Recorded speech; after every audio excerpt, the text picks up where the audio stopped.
What is going on, everybody? My name is Pete, but you probably already knew that. But in case you didn't, you guys are watching the one and only Paid to Drive, and of course, Pay to Drive vlogs, day number 1360, coming at you. Hope you're all doing great out there.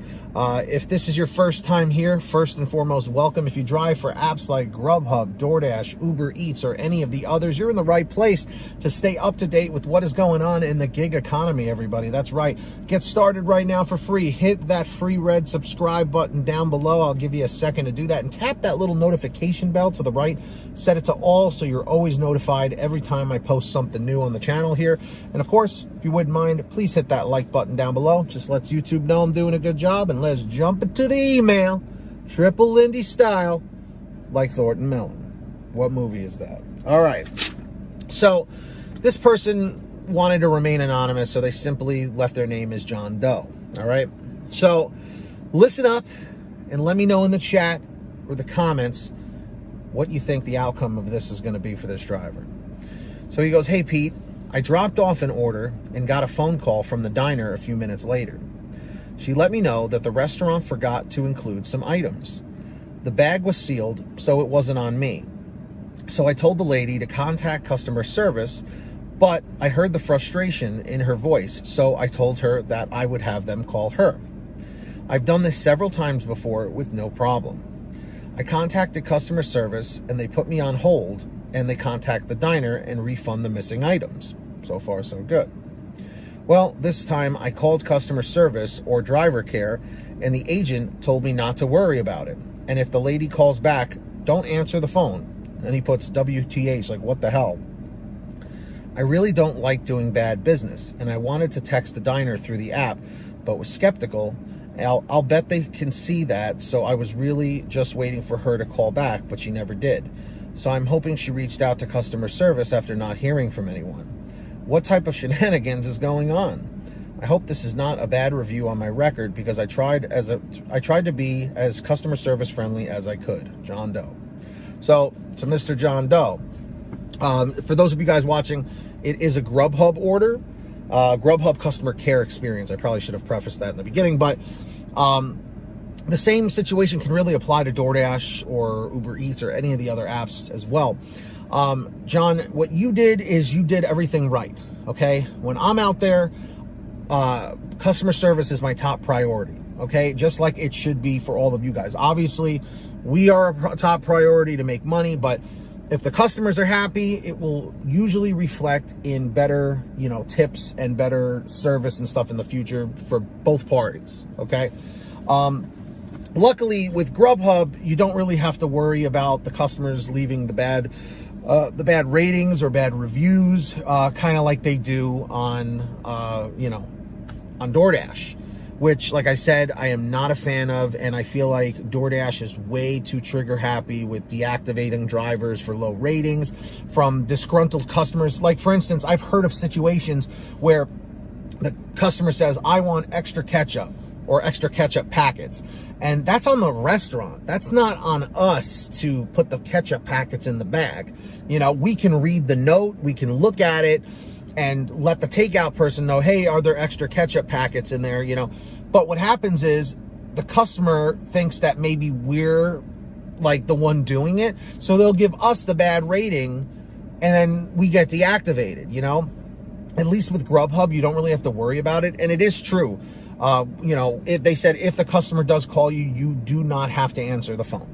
And in some situations, it's better if you don't, because if you try and handle the situation yourself, you may end up doing something that could get you deactivated, by going back to the restaurant and grabbing something. We are technically not ever supposed to go back. I don't know if a lot of you guys knew this, but once the order is delivered to the customer, whether it's a hand-to-me one or at the doorstep, once you hit complete, okay, you are no longer obligated to interact with that order in any way. You don't go back to the customer. You don't go back to the restaurant. If they have an issue, have them call DoorDash, have them call Grubhub or Uber Eats, and have them handle it. Do not try and handle it yourself, because, like I said, it could get ugly. You could just put your foot in your mouth, and you don't want to do that, okay? So with that being said, I think John handled it well. What about you guys? Let me know in the chat or the comments down below. Do you think John handled the situation properly? I'm going to say yes. I'm going to give him a thumbs up for that. Okay? So, in the future, always do the right thing, but cover your butt. All right? Cover your ass. CYA.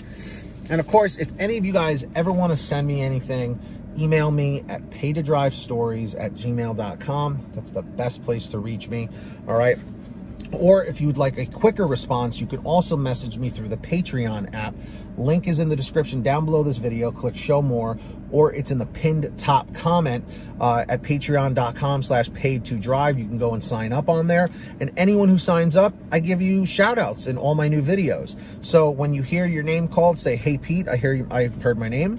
We got Samantha Mikles, Brian Pomeroy, Heidi Barnes, Joe Valerio, Kurt Paul, Lee Peacock, Tulsa Todd, William Boudreau, Laura Love, Agus, Tom Perry, Alan G. Van Horn, Drew Hanor, Fernando Carranza, Frank Haviland, Fresh One, Jason Casta, Justin Case, Lulu Laura, Natalie Mosley, Sarah Keston, Scott Freisner, Sherry Cassidy, Stephen Neely, Joyce Hine, Brian Richardson, Kenny Bess, and John Bonacci, Matt Epperson, Nick G, Stacy Miller, Terrence Pacheco, and Valerie Brown, everybody. That's right. So, thank you all to the patrons. You guys are awesome. Sign up down below.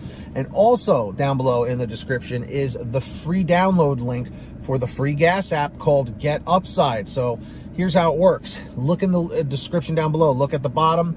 Download it from that link on your smartphone. Any kind of phone will work.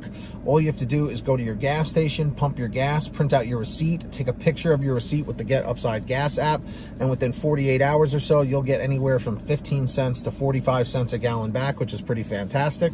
And if a friend or family member signs up using your code, you'll get paid every time they pump gas. It's called Get Upside. Links in the description down below. Make sure to go check that out. All right. And of course, if you want to get one of these awesome all right shirts, you can find this one and many others just like it at paytodrivestore.com. Lots of designs, different colors, different sizes. Everything's on sale. Paytodrivestore.com is the place to go and check it out.